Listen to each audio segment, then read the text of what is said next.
Alors, dans le cas général, si on cherche à calculer l'aire limitée par la courbe CF, l'axe des abscisses, et les deux droites verticales x égale à A et x égale à B, alors cette aire est donnée par la formule suivante. L'intégrale de A à B, la valeur absolue de f de x dx UA.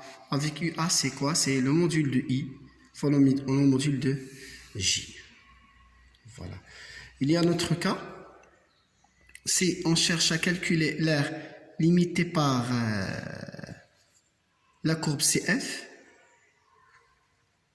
ok, voilà, entre la courbe CF et une droite delta d'équation y égale à mx plus p et les deux droites verticales x égale à a et x égale à p. Donc voici l'aire de la région bien de la zone qu'on va calculer. Donc c'est tout simplement l'intégrale de a à b, la valeur absolue de f de x moins y dx fois UA. Voilà.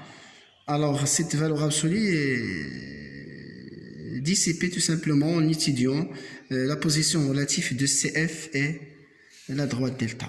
Il y a un autre cas qui est peu fréquent tout simplement. Si on cherche à calculer l'aire entre limitée par la courbe CF et la droite delta, et les deux droites x égale à a, x égale à b, c'est-à-dire c'est l'aire qu'on a ici. On voit clairement que delta et CF changent de position relative au point d'abscisse C.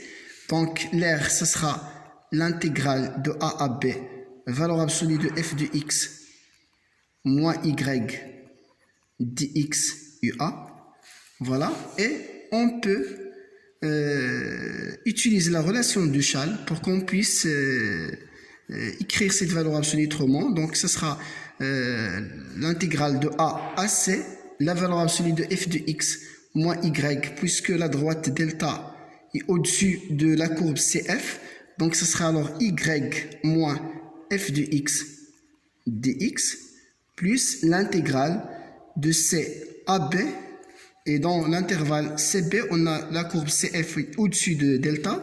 Donc ce sera alors f de x moins y dx, le tout facteur de UA. Voilà. Donc dans le cas où la courbe coupe la droite delta, donc on peut utiliser tout simplement la relation de Duchal au point en utilisant l'abscisse du point d'intersection de CF et delta.